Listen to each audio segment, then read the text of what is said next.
Ну что ж, господа, всем привет, всем здравствуйте, с вами Скэтман, сегодня у нас с вами видосики по Honkai Impact, что-то там какие-то там лоры, штуки там, жбуки.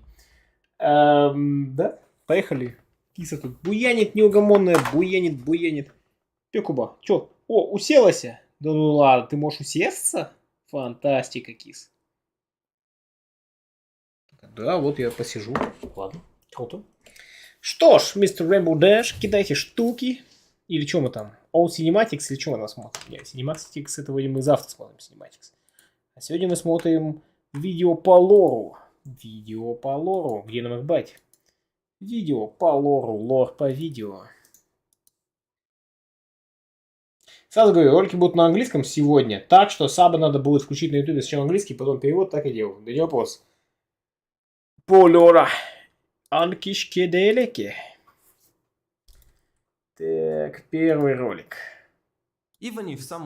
Воу. Так, это у нас что? Это у нас категория все синематики Honkai или что? Где это у нас? Что у нас такое было? Rainbow Dash. То есть вот мы смотрим, что у нас тут есть. У нас есть синематика Honkai 18 роликов. Готов к сольковым пуньк. Виви, клетки за работой, человек бензопила, движение дяди, Жужо, кстати, that's it, you've got it. Хомулап, это Хомулап, это Хомулап, ага, понял, применяем на 2, поехали. С чем идем? Subtitles, переводус на албанский, или пушту, вот пушту тоже неплохо. Пук. Ну, видимо, как-то так. Поехали. Поэтому посмотрим. Even if some of you may not agree, Hoyoverse did an excellent job with the Flame Chasers. I didn't think that they'll make us care about 13 new characters in such a short time. Какой у него интересный акцент. Among the 13, Elysia quickly rose to become one of the most beloved characters in the eyes of the community. That is why, today, we're going to talk and explain her importance in the story. So buckle up, these holidays are going to be pink. Так, короче, меня смущает во всех... Блин, я окно открыл. Что-то, походу, курочка на балконе всех.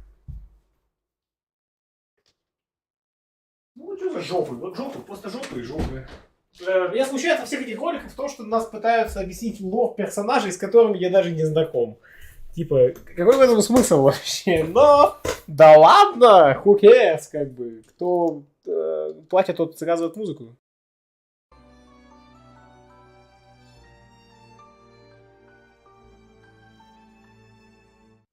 When it comes to the inspiration behind her character, Elysia is a mixed bag with so many ideas. From mythical creatures, different gods, and concepts from multiple religions, there are so many things that I can make an entire 30-minute video only on that.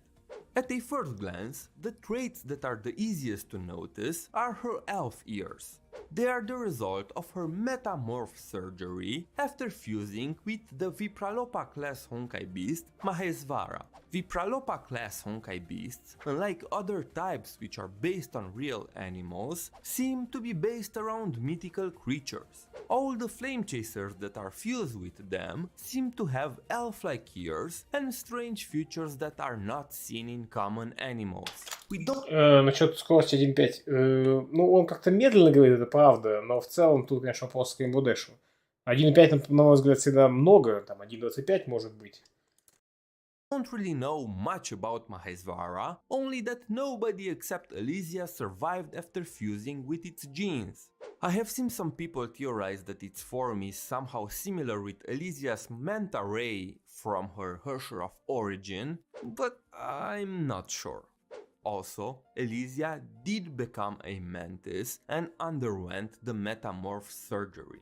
Many... Дис говорит, что-то высокое качество 100%. Если что, Twitch... Что говорит, это пишу. Twitch и YouTube доступны.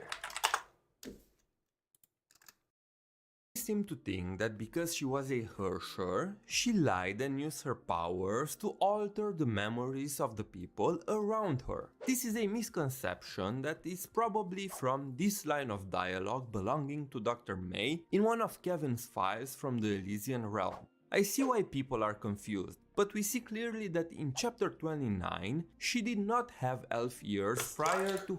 Кстати, мне нравится подача чувака, он сразу же кидает, типа... Вещи, откуда он их берет, он ссылочку сразу же дает, типа на диалог. Чё, где, кто, куда. Неплохо. А может сначала кто-то вообще такая с прошлым лицах.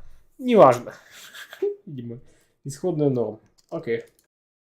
Her supposed surgery. And from what the game implies, it's very likely that she didn't even know that she was a Hersher at that time. If we dig deeper into the folklore of many Germanic and North European countries, elves seem to have been thought as beings with magical powers that loved hindering people. In other words, they were a bunch of trolls, and they loved pulling pranks for the sake of their own amusement. Very much in tune with a mischievous pink lady, if you ask me. Elves are also most often depicted as archers. Albeit this is mostly because of Tolkien, who is responsible for the modern version of elves. Her bow could also be associated with Cupid, who often appeared as a winged infant carrying a bow and a quiver of arrows, whose wounds inspired love in every victim. Of course, Ellie isn't an oversized fetus, but Cupid is the god of desire and attraction, all symbolized within Elysia's pink and heart-shaped elements. But Cupid is not her only reference from Greek mythology. Her name is a reference to the Elysian Plains, also known as Elysium. Elysian Plains is a concept of afterlife in some Greek religious and philosophical sects and cults. Basically, it's the Greek version of paradise that every Greek hero tried to seek. This concept is also shown in her early history, when, after reading a fairy tale as a child about a hero set on a journey to find paradise, Elysia was inspired to set out on her own. There is a lot more to talk about all the inspiration that Hoyo took for this character, but I don't want to make this video an hour long. And for those of you thinking, Homu, you're not gonna mention Jesus? Please have some patience, we'll get there.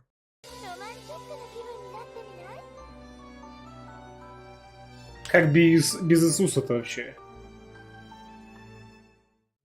Elysia was found by a gardener under the tallest ash outside of Vladivostok, a small town in Russia. Серьезно? The fuck?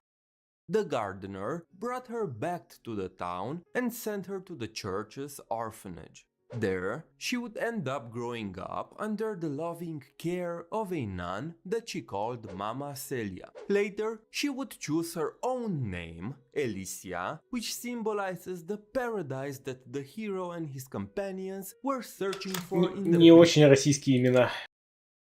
Что там на карте показали? Я так понимаю, карту этого странного мира. Западно-сибирская равнина? Среднесибирскую... Не, вообще так-то как бы, типа, как есть. Челябинск, Магадан, Хабаровск.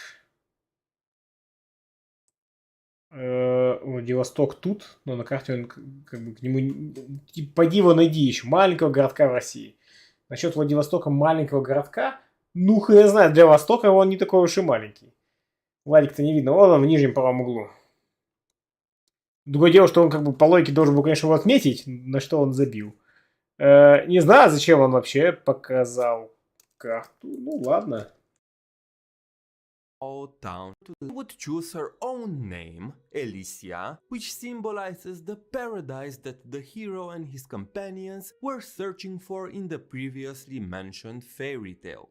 Unfortunately, her happy life at the orphanage wouldn't last long. An early moth would regularly show up in the town searching for something. Even though she didn't exactly knew what is happening, little Elysia could sense that she was the one they were searching for. She didn't want to worry the people from the town, so she decided to leave and go out on a journey. During her journey, Elysia meets all kind of people and learns about humans, both the good and the bad parts. No matter who it was, Elysia saw beauty and value inside everybody, even inside those that did bad things. It was also during this journey that she first met some of the people that would later become her friends and her colleagues. After a few years, around the second eruption of the previous era, Elysia joined Moth. One night, during the annual prom, she met a silver-haired boy that would later become her friend and fellow flame chaser. After the tragedy of binding, only 13 Mantis soldiers were left. Wanting to unite them under a single name and give them a purpose, Elysia wished to form the 13 Flame Chasers, a last bastion of heroes in the fight against the Honkai. Unfortunately, the Moth never accepted her proposal because they considered the majority of them unfit to become heroes. Refusing to compromise, Elysia created the group anyway. During this time, at Elysia's suggestion, the Flame Chaser created the Elysian Realm, a virtual database where they would upload their consciousness in form of a simulation to tell their stories to the future generation of heroes that would pick up the mantle after them. In her final moments, Elysia said the following: "Please subscribe to Homolab's channel and give the video a thumbs up for more Honkai content." So, what are you waiting for? You don't want to disappoint Elysia, right?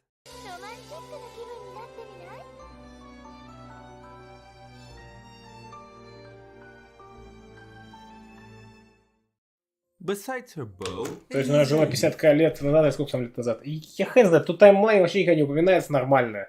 Ну, то есть в самом первом видео упоминался, но я вообще ничего не знал по этой серии, поэтому мне таймлайн ничего не дал. Я не знаю.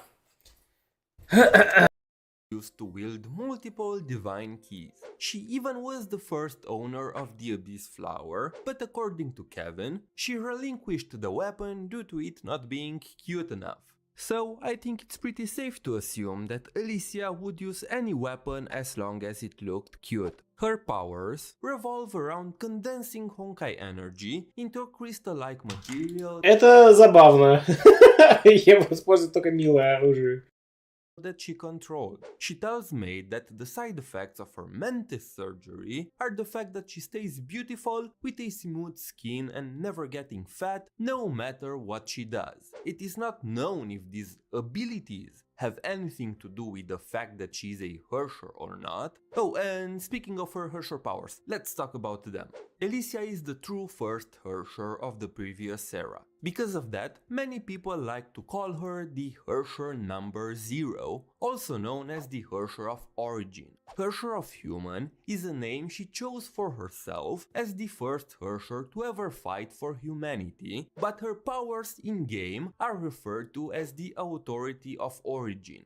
The exact nature of her authority remains a bit of a mystery, since it's never explained, but it's heavily implied to have something to do with fate. By returning to the Honkai, she severed the threads of destiny that were binding humanity's fate. During chapter 32, Prometheus remarks that Kiana displays the authority of origin. Later in the same chapter, Dr. May refers to May as a Herrscher of Human. Combining these two statements, it is heavily implied that any Herrscher that kept their humanity is a successor of the authority of origin, since Elysia's powers are what enabled them to do so in the first place. Interestingly enough, it seems that the authority of origin is not a guarantee, as we've seen with Herrschers like Anna. There is a big price to pay for it, with Kiana and May going through immense struggles to keep their humanity and not succumb to the Honkai. In the game, she is referred to as God's daughter. But who's God? Well, I believe that it's the imaginary tree, of course. As we learn from Dr. May in chapter 31 EX, Elysia is an anomaly in the system. She is the result of an accidental symmetry breaking, which is why she is not bound by the Honkai and the pre-established Herrscher cycle. She is a Herrscher that was not supposed to exist.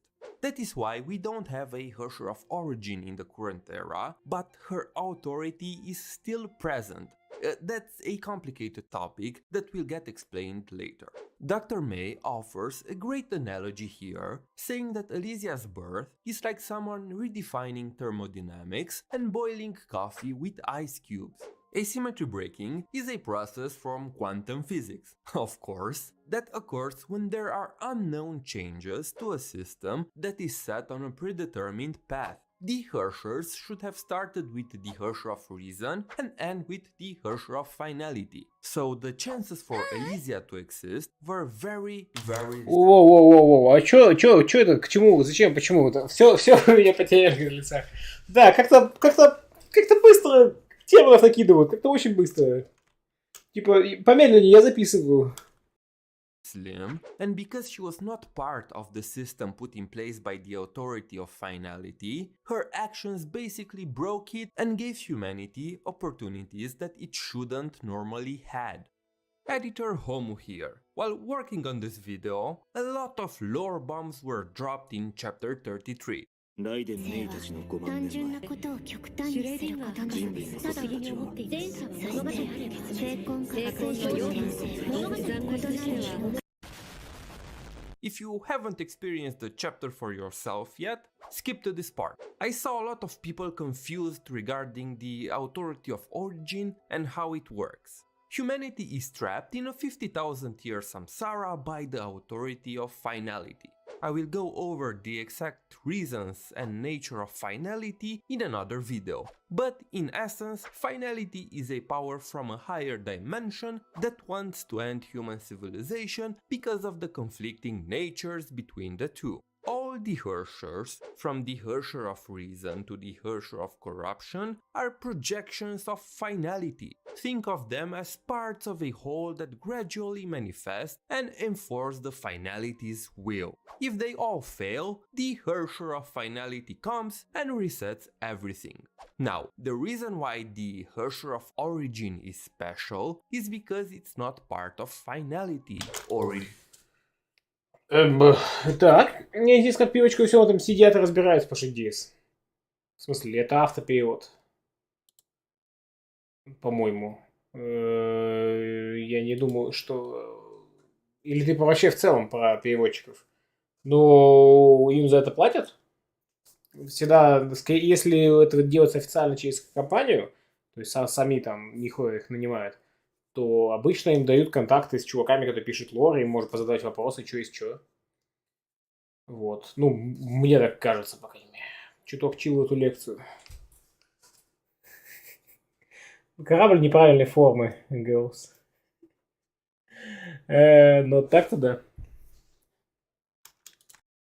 Origin is another power from the imaginary tree on the same level as the finality, but unlike finality, Origin's Herrscher loved human civilization. That is why the Herrscher of Origin doesn't exist in the current era. Her powers do not cycle with the Samsara, since it's not part of the finality, and that is why Elysia was able to free the current era Herrschers from finality's control. ロマンチックな気分になってみない？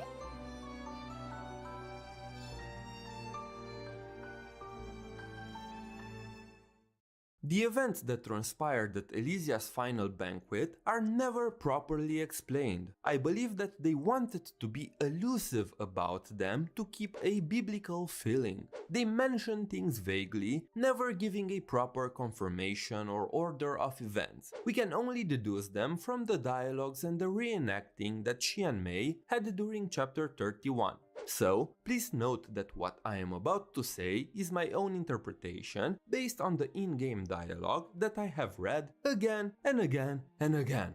It is heavily implied that Elysia did not know that she was a Herrscher until late into her moth days. She always had a feeling that she was different, but she never confirmed it for herself until Dr. May done some tests on her. She wanted to sacrifice herself by returning to the Honkai to accomplish two important things. 1. Elysia speculated that she had the power to free humanity from the fate that was controlling it, and second, to unite the remaining flame chasers who were in a pretty rough spot after the 12th Herrscher destroyed the 3 remaining human cities.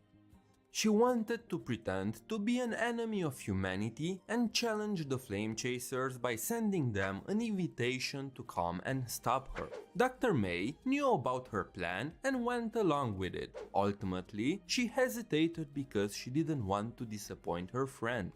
The moth branded her as the 13th Herrscher, which was a false identity that she and Dr. May constructed, and as an enemy of humanity. But none of the 12 remaining flame chasers believed it, and as Elysia says, they all refused to see Elysia as an enemy. Nonetheless, 4 people showed up in front of her anyway. Eponia, because she could see the strings of fate and knew from the beginning that Elysia was special. Vilvi, who was smart enough to figure things out on her own. Eden, who was told the truth by Elysia herself. And Kevin, who was oblivious the whole time but came to support her anyway. It is implied that Почему? Потому что просто дурачок, что ли? she and Kevin had a battle, but we do not know for sure how she died. I see a lot of people saying that she let Kevin kill her, and even if that is a possibility, the game never confirms that fact. Maybe they were just playing around like May and Elysia did in chapter 31. The game seemed to imply that she just vanished into thin air, more so than being killed by Kevin. But the point is, we do not know how she died. Fun fact, if you read the early 5.0 files in the Elysian realm, it is very much implied that initially, Hoyoverse had a much darker plan for Elysia, but they changed their minds as the story progressed. I know what you're thinking. What's with all the return to the Honkai? Well, to explain that, we need to talk about how Elysia is Honkai's version of Jesus Christ. In Christianity, there is a concept called the original sin. This holds that humans, through the fact of birth, inherit a tainted nature and the tendency to sinful conduct. This is due to Adam and Eve taking a bite from the fruit of forbidden knowledge and going against the word of God. As punishment, humans were banished from heaven and forced to live on earth. They gained the ability to discern between evil and good, but they lost God's favor in the process. In his boundless love for humans, God decided to send his son on earth to be born, raised, and live among humans, and ultimately die on a cross to pay the price for the original sin in their place. By sacrificing his life, Jesus earned back the favor of God and opened up the gates of heaven for humanity again. God allowed humans to choose their own destiny. They could live with God in their hearts and return to heaven, or they could continue to defy him and end up in hell. In Christianity, Jesus is a savior who liberated humanity from the tragic fate imposed by the original sin. Elysia is also referred as God's daughter. She was raised and lived as a human, and she harbored a deep love for humanity. Despite being a Herrscher, she gave up her life to free humanity from the destiny imposed by the authority of finality. She is the reason why humanity stands a chance against the Honkai today. Even Project Stigma was made possible due to her help, because it's implied that Mobius learned to hack the Honkai by observing Elysia's sacrifice. If we think of the imaginary tree as a computer, Elysia's Сейчас бы Ханкай хакать там. Пойду похакаю Ханкай. powers made it possible to hack into the system and change the data so that humans are no longer bound by Honkai. Jesus' death is a symbol of salvation, and Elysia sacrificing herself is meant to be a parallel of that. There are a ton of other similarities between the two, like how Jesus had 12 apostles, and there are 12 other flame chasers besides Elysia. Also, you can look at the 12 Herrschers and the Herrscher of Finality as the Antichrist, who is said to appear during the apocalypse. I know that her overbearing personality can seem a bit much for many. That's fine, even I am not that much into her character archetype. But I really love the idea behind Elysia's character. She was a selfless girl who sacrificed herself to bet on the future of humanity when humanity itself already gave up upon itself through plans like Project Stigma. Her will was inherited by everybody that chose to believe in humanity and fight for all that's beautiful in the world.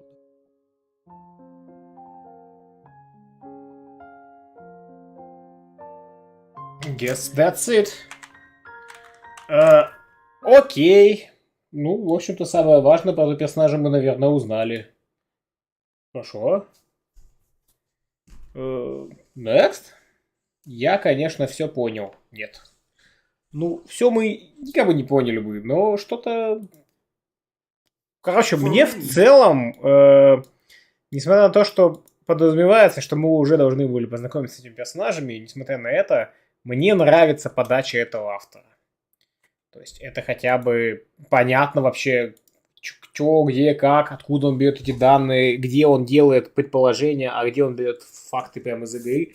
Он хорошо работает с источником. Вот. Да, конечно, тяжело воспринимать это с нуля, но именно подача прикольно.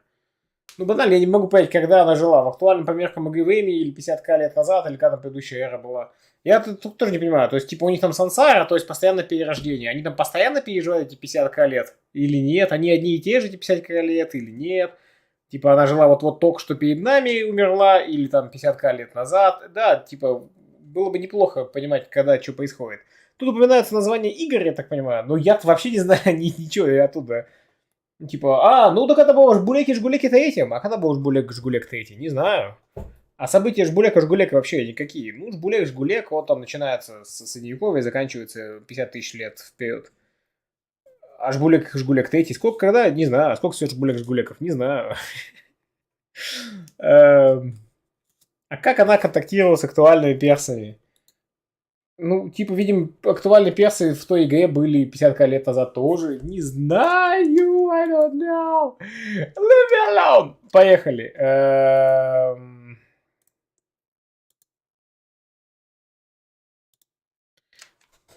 Поехали.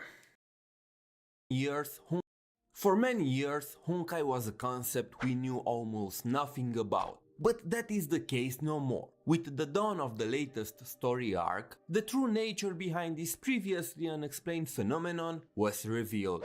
After 6 years barely scratching the surface of this concept, chapters 33 and 34 finally gave us permanent brain damage, but also some much needed answers. The only thing I urge you to keep in mind is that the concept of Honkai is still hard to grasp and it requires Мне нравится про permanent brain damage. Потрясающая вселенная. some personal interpretation to present it in a cohesive video format. As even more information could be revealed in the future, some things may change or prove to be outright false. In my opinion, Honkai is not something that can have a universally true explanation. It's an alien concept to humanity that our minds weren't made to fully comprehend. It's like explaining physics to a dog. So, by saying that Honkai is that or that Honkai is this, it's like taking one layer of an onion and saying, look, this is an onion, when in fact it's not, it's just one layer of the onion. The true onion are all the layers on top of each other, but because each character sees a different layer of the onion, they also use different analogies when talking about it.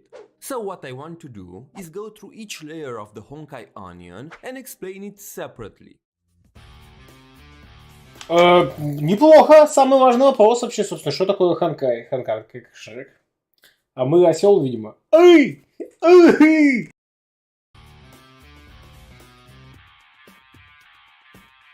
Honkai is an unknown force that rises with the advancements of human civilization. This is the oldest and most simple definition that, well, turned out to be kinda wrong. Welt confirms in chapter 34 that this was more of an assumption and that in reality all the flow of Honkai energy is controlled by the cocoon of finality, this giant meatball from the moon. Yes, there might be small correlations between humanity's technological advancements and how active the cocoon of finality is, but that's a much more complex situation. It's better to say that Honkai rises when it thinks that humanity is ready for its embrace and a more advanced civilization is more prepared. Selene failed in the previous era because no matter how much Honkai energy it converted, the cocoon would just bring out more. There wasn't just a set amount of Honkai energy present, depending on how advanced they were. Oh, and did I mention that humanity is also trapped in a freaking 50,000 years old samsara by the finality? So how advanced we are doesn't matter anyways, because after 50,000 years everything resets. Mass Effect. But let's go into more details about this in the next section.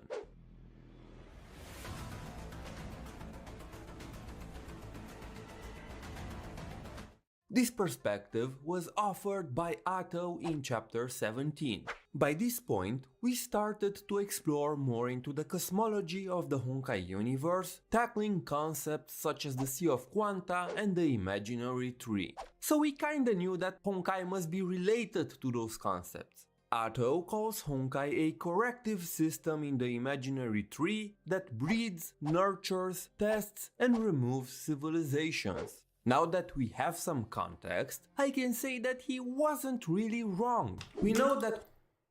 Что значит сансара в этом контексте? Фигуральное повторение или буквально петля времени? Я понимаю, я так понимаю, что это повторение цикла человечества, но детали меняются. Ну, то есть, типа, человечество, условно, там, какой-то сброс происходит, они там все оказываются в пещерах. И потом поднимаются до мегатехнологического уровня.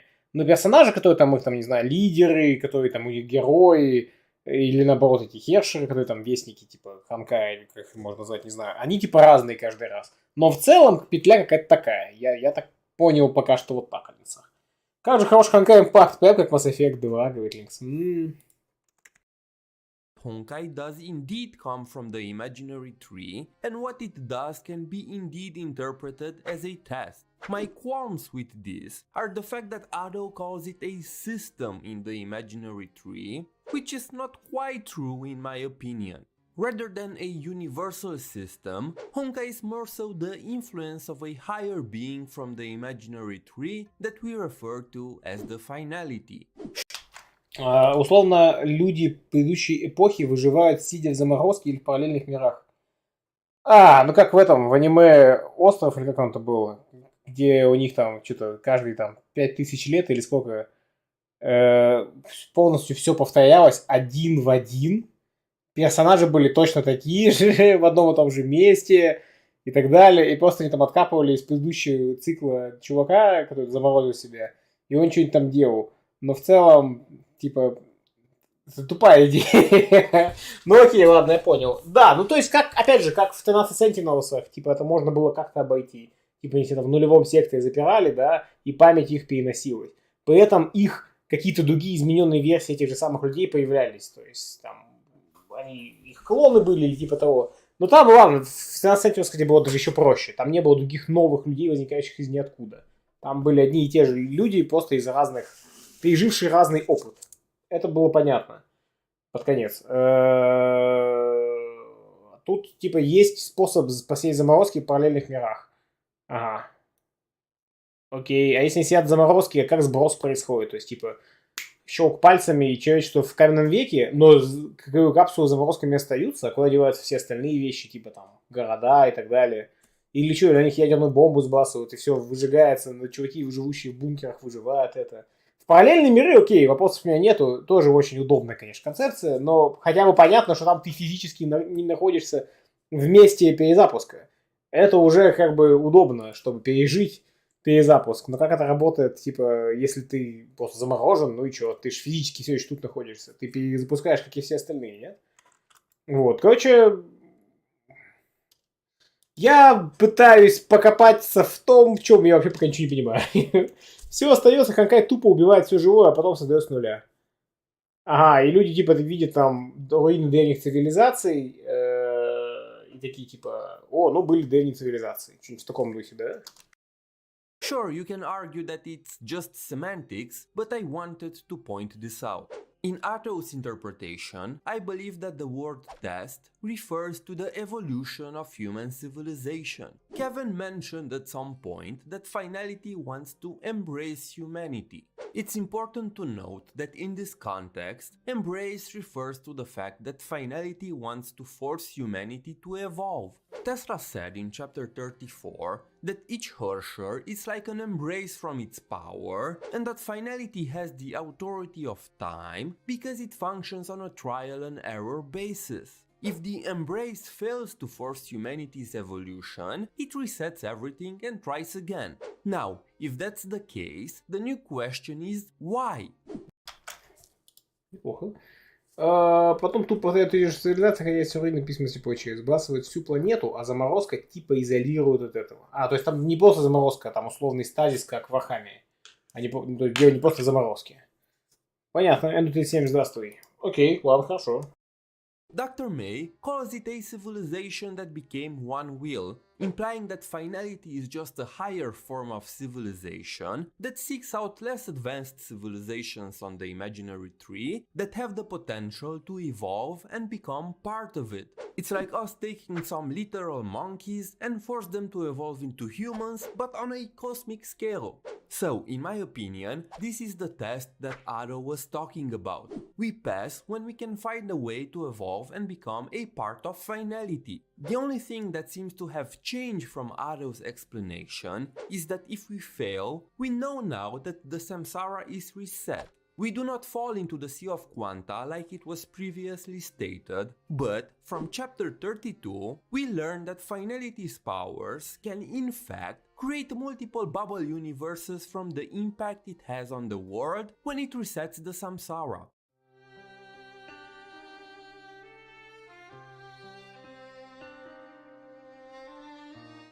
This is the concept of Honkai looked at through the lenses of philosophy and is closely tied to Plato's theory of forms. Prometheus says that reality binds fiction. In this context, fiction means anything imaginary that is not constrained by the limitations of our reality. Imaginary space is a space where concepts and ideas exist freely without being bound by any laws. In short, they can simply exist as Platonic ideals. Honkai is essentially the entire concept of fiction existing in a way that is virtually incomprehensible to humanity. Hershers rule over some concepts like reason, void, domination, or death. These concepts are all narratives that humanity itself has come up with, and they have a meaning that most people will understand. Herschers are the rulers of set concepts, and they hate being bound by reality and its laws. In a sense, you can say that Honkai is using humanity's concepts and ideas against them. The reason why Honkai tries to destroy humanity is precisely because of this exact opposing nature of our existence. Humanity represents a shared story of many, while Honkai likes to be the protagonist. While in the imagination of a writer, the story can be anything and it's free to develop into endless possibilities. But the moment the writer uses its pen to transcribe the story from his imagination to reality, that's when fiction gets trapped in a cage. How many times have you seen people write fanfiction or do fan art of some moments in a story that they wanted to see but never got the chance? Our need for making fanfiction stems from a collective desire to take control over a narrative and free it from the author. That is the exact same reason why the imaginary wages war against reality, and that's why the previous era Herschers had such a strong hatred towards humanity. If you want a deeper understanding of this interpretation, I recommend to watch my video about Project Stigma, where I go into more details.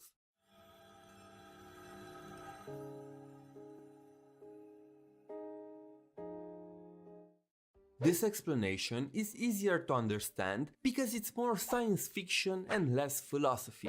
But even so, it created a lot of misunderstandings in the community. To explain the concepts behind the Honkai, the characters have to use a lot of analogies, and sometimes, depending on how they use them and how accurate the English localization is, those analogies can do more harm than good. I saw so many people thinking that Honkai is some kind of lonely god that just sits in a dark corner of the universe and is looking for friends. And while this is not really wrong on a conceptual level, people are looking at it through very shallow lenses. We are talking about a higher form of existence that we cannot understand, so we use analogies like embrace, love and lonely to simplify it. These are not meant to be taken. Типа не стоит воспринимать темную материю как буквально материю, что изменяет наше восприятие сразу же этой темы. Типа есть нечто, излучающее гравитацию, которую мы не можем посчитать, поэтому она темная, типа мы не можем ее найти.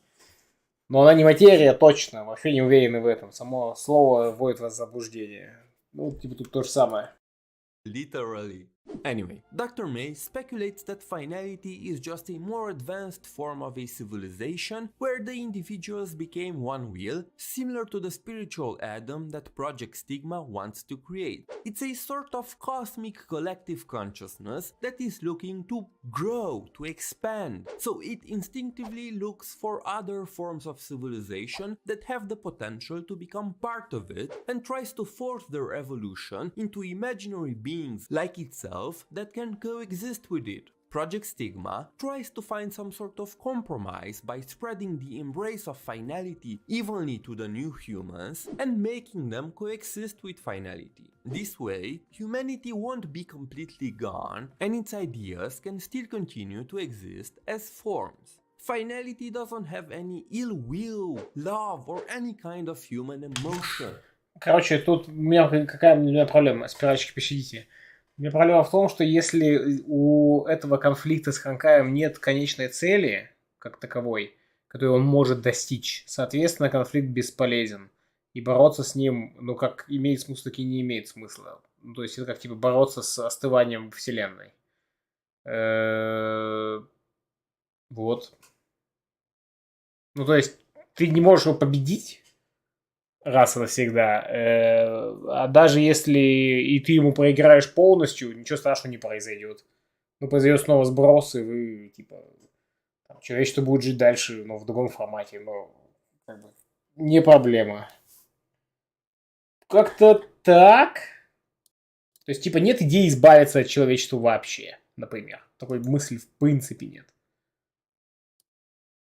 It's more like an instinct. It's a cosmic level entity that we cannot comprehend, so we use simple human analogies to make sense of its behavior. Please don't take them literally. What you should take literally instead is me saying to subscribe to the channel and give this video a thumbs up to get more Honkai related content.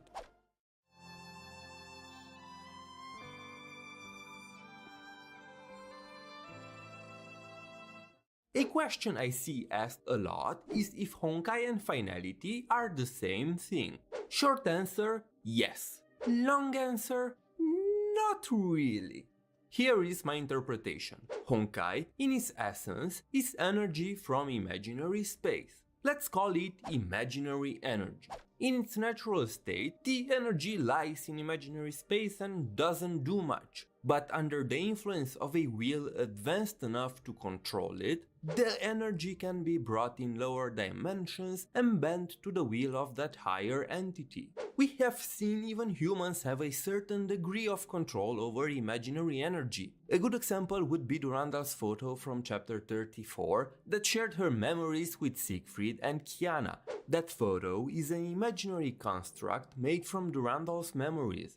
In my humble opinion, Honkai is imaginary energy under the influence of finality, which is a higher form of existence on the imaginary tree and has a much more advanced control over the imaginary energy. Since finality has no real form, it projected itself in the world of Honkai Impact 3rd in the form of the cocoon of finality, from where it can bring and control the imaginary energy. The imaginary energy under the influence of finality is what we call Honkai. So, finality equals a higher form of existence, Honkai equals energy from imaginary space under finality's control. Again, this is my personal interpretation. I'm sure that chapter 35 will give us more answers.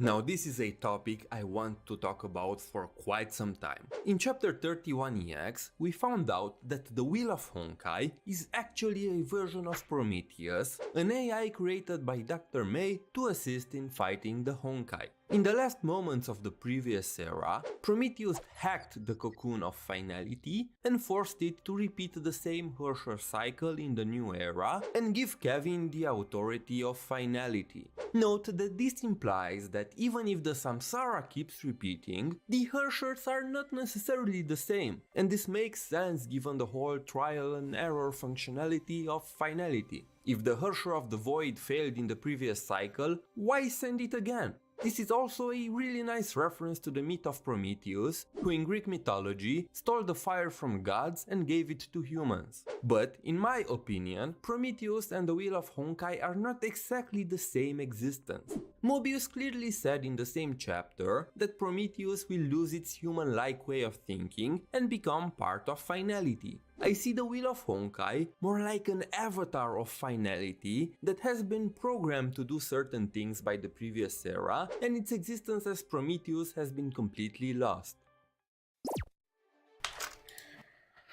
Жгоба, ты, видимо, не увидел то, сколько верно подметил Лицарушка. Борьба с Ханкаем — это буквально повторение песни Do the Impossible, See the Invisible, Row, Fight the Power, Touch the Untouchable, Break the Unbreakable, Row, Fight the Power. Чего? Ты по типа Гурен Лаган и чё? Вообще, это все на Мадугу сейчас попахивает. Вообще, как будто бы все эти сюжеты очень друг на друга попахивают все. И Евангелионом тут попахивает, и Мадогой попахивает, и там Mass Effect. Вообще, в целом... Ну, вот, неизбежно.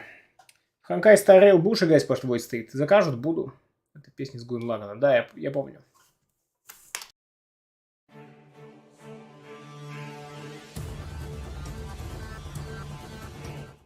Oh boy, now here we have some big revelations. In chapter 34, we learn that Herrschers aren't actual Herrschers. Or, to be more exact, They are lesser versions of a true Herrscher. The cocoon of finality is actually one giant Herrscher core, and the other Herrscher cores are just projections of its powers through different dimensions. This means that the only true Herrscher is the Herrscher of finality, and all the other Herrschers are like shadows of its power. Anti-Entropy's plan to stop the Honkai is to create an artificial Herrscher of finality and let humanity take direct control over its authority to stop the Samsara and block the imaginary singularity from the cocoon to bring more Honkai energy into reality. Because Sirin could wield 6 authorities Погодите, а зачем нам еще энергия Ханкая в реале? Все круто было до последней фразы, я не понял. reality.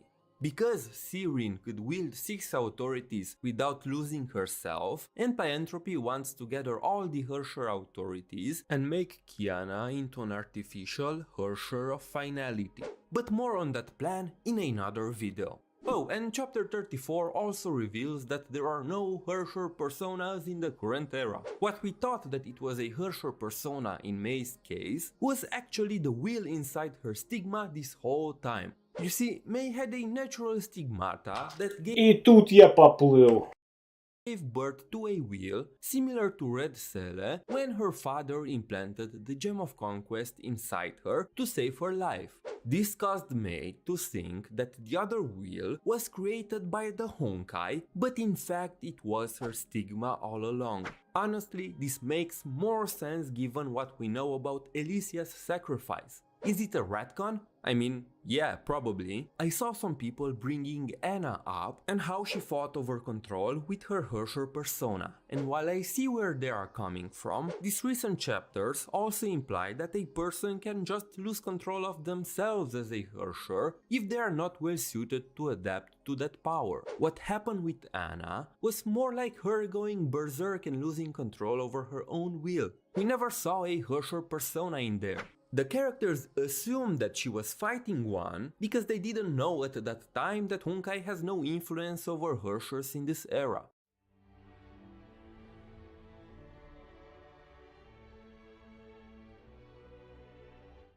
Because of the Sky People and the Sugars, we know that Honkai is not limited. Какие Sugar? Sky People, сахар какой-то.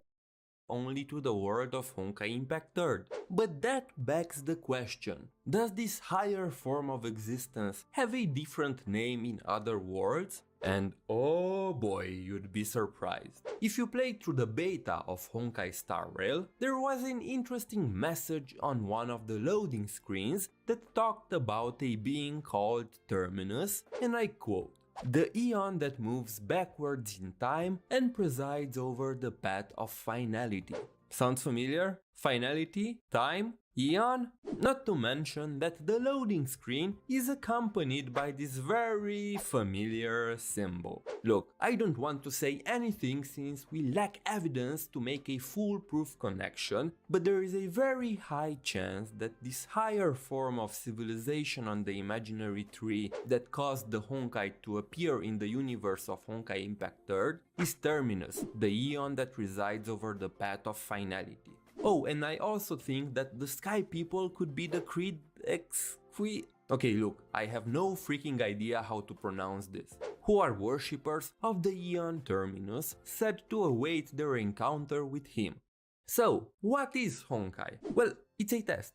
It's fiction. It's destiny. It's an alien civilization from a higher dimension that wants to eat us. It's an evolution mechanism. It's a natural disaster. It's a concept beyond our understanding. Honkai can be interpreted and understood on a very large scale, and while none of these interpretations are particularly wrong, Короче, это природа.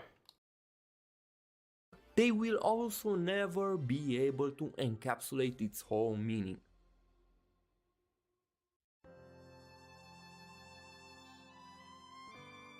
Благодаря сахарочкам, сахарочки. Окей, ну стало чуть понятнее, что есть Honkai. Конечно, это всем почитать сами боги Азика Азимова Гейс.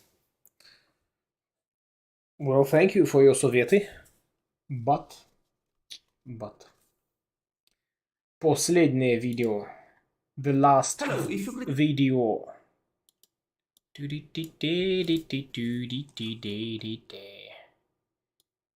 Ок.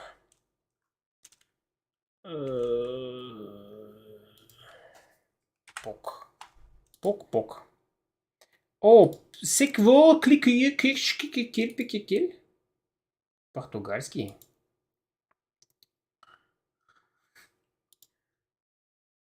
Так.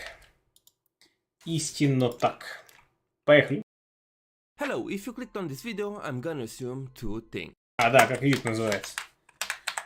Can you enjoy Honkai Star Rail without playing Honkai Impact 3rd? Connections and lore explained. 1. You are a Honkai Impact 3rd player that wants to get more information about how Honkai Impact 3rd and Honkai Star Rail are connected. Or 2. You are new to the Написано Honkai Impact 3rd and Honkai Star Genshin in Space. Когда-нибудь будет Genshin на льду. Rail are connected. Or 2. You are new to the Honkai series and have absolutely no clue about anything. Or maybe you know all these things and you're just here for fun, in which case, cheers to you! No matter what, I'm gonna explain to you what Honkai Star Rail is, how it is connected to Honkai Impact 3rd and the Honkai verse in general, and give you some brief information that you should know before starting to play the game.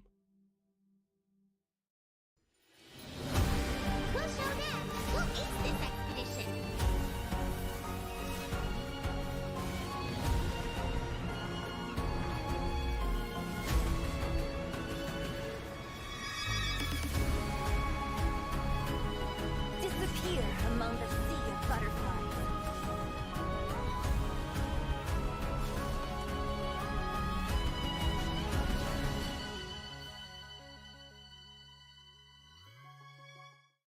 Honkai Star Rail is a spin-off of Honkai Impact 3rd and a sequel to a post-Honkai Odyssey, and the next game in the Honkai series. I call it a spin-off and not a direct continuation of Honkai Impact 3rd, because from what we know up until this point, the story of Honkai Star Rail is separated from Honkai Impact 3rd's main story. The two games share the same multiverse, understanding of the Honkai, and how the cosmic and universal forces work and play their role. But I don't think that they have any more in common besides some overlapping characters and thematics. If we are to refer to Honkai Star Rail as a sequel, it would be more appropriate to call it a sequel of a post-Honkai Odyssey, which is an open-world game mode in Honkai Impact 3rd that takes place 8 years after the Honkai is sealed and is separated from the main story. But more on that later.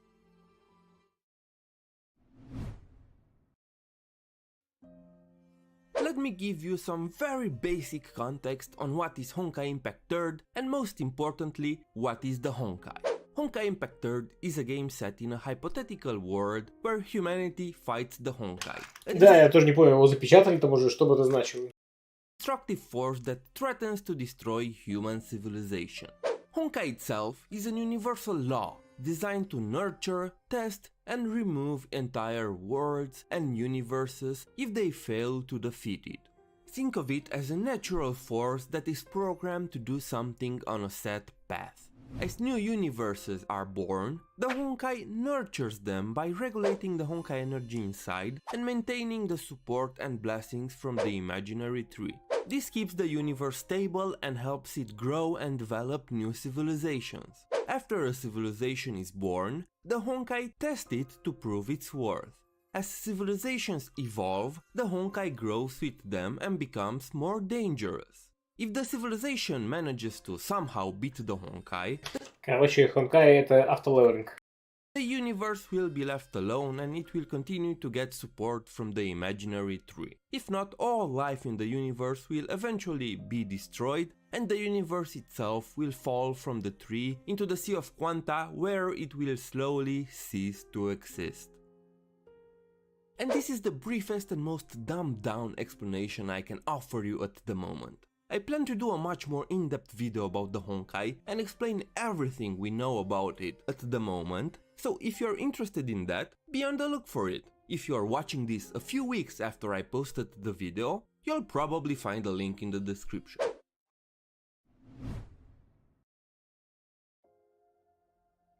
As I previously said, a post-Honkai Odyssey, or APHO for short, is an open-world game mode inside Honkai Impact 3rd that is set 8 years after humanity managed to seal 99% of the Honkai energy on the moon. It's important to understand what APHO is, because it's the first direct connection with Honkai Star Rail. In this new story, an alien civilization plans to colonize the Earth to harvest the remaining Honkai energy and to annihilate humankind. You play as Adam, one of the very rare men with high Honkai adaptability, Carol, an energetic and cheerful girl, and Mei, who also plays a major role in the Honkai Impact 3rd main storyline. Your squad received a mission to find and retrieve Weltiang, the former sovereign of anti-entropy and the second Herrscher of Reason, after he went missing on a trip to Saint Fontaine. After you reach the city, you find it in ruins, devoid of any life and full of Saint Fontaine. mechanical creatures that were never seen before.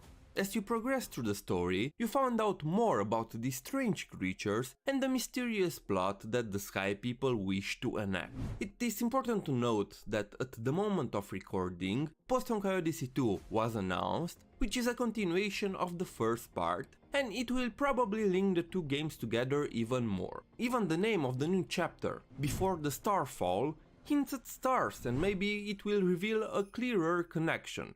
Or maybe it's just all a coincidence, who knows?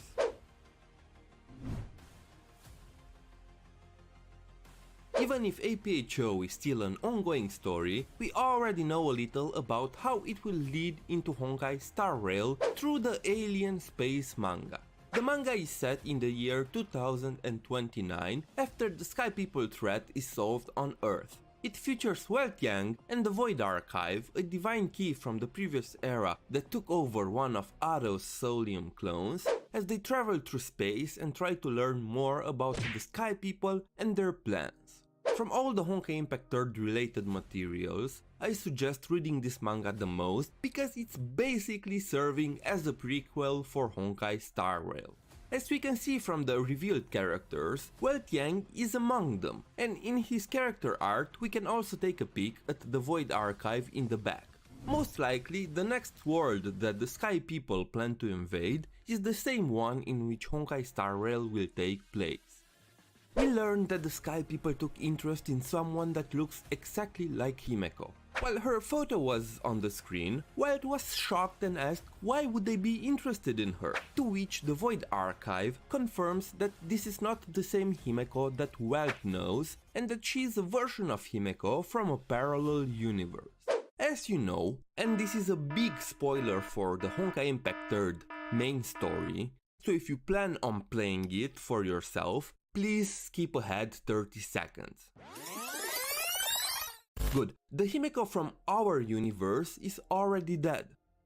So for Welt, who was her teacher during college and her friend, seeing a photo of Himeko was a bit of an emotional moment, which pushed him into taking the decision to save her and the world she is from. If you take a quick look at the photo, she resembles very much the design revealed for Himeko in Honkai Star Rail.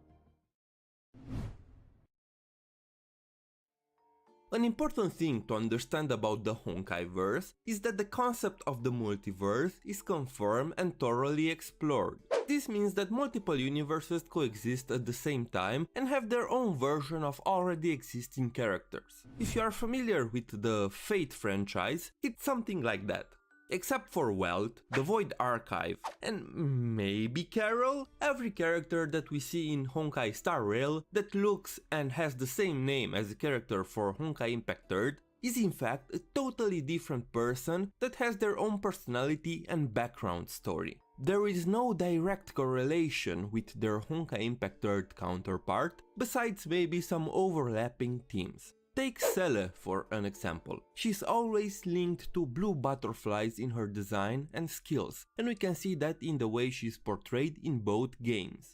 So, if you ever wondered why is Bronya there, well, here is your answer. That's not actually our Bronya. Hope this clears up a lot of misunderstandings about why we see the same character designs reused across multiple MiHoYo games. And yes, even Genshin is confirmed to be part of the same multiverse, but it's more of its own thing and not directly connected as Honkai Impact 3rd and Honkai Star Rail seem to be.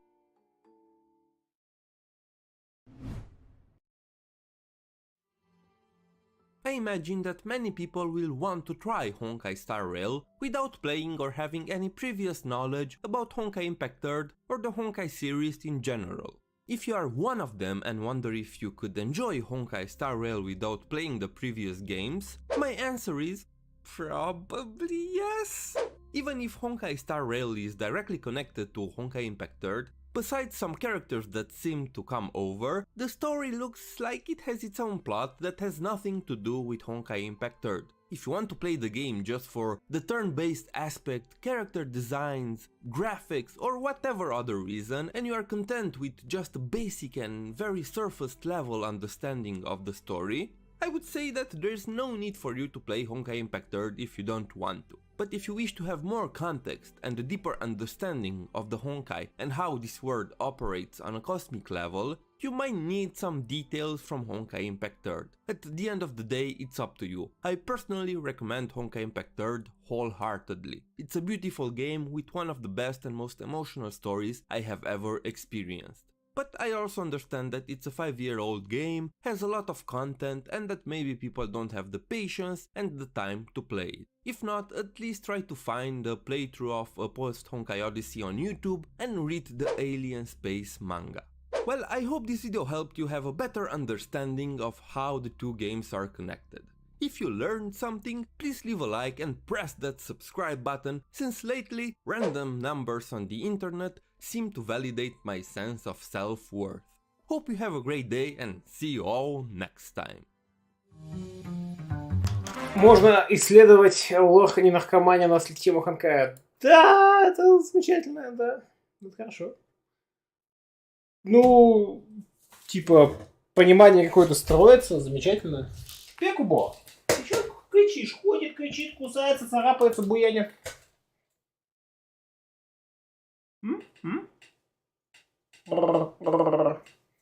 Ну чё, Рамбудеш? Anything else? Или усё? Кисентус. Кисентус ждентус. В целом, как бы, ну, я вроде все понял. Ну, насколько это возможно. Ну, типа, тут, понимаете, тут такая же тема, как с Геншином. Типа, а чё, кто, где, как, и начинаются спекуляции. То есть, общий сюжет вроде как бы понятен, мы там братика ищем. Все, остальное особо-то не важно. Чё там загоняют нам деды, боги там, про то, что они там боги, деды, архонты, жбабонты и так далее. Это все, конечно, очень интересно, потрясающе, великолепно и так далее, но, честно говоря, мы на это не можем как напрямую повлиять. И who cares, как бы. По путешественнице видно, что ей, в общем-то, насрать на это тоже. Поэтому я подозреваю, что здесь будет то же самое с Старелли. Вот, как-то так. Как-то так, I guess that's it.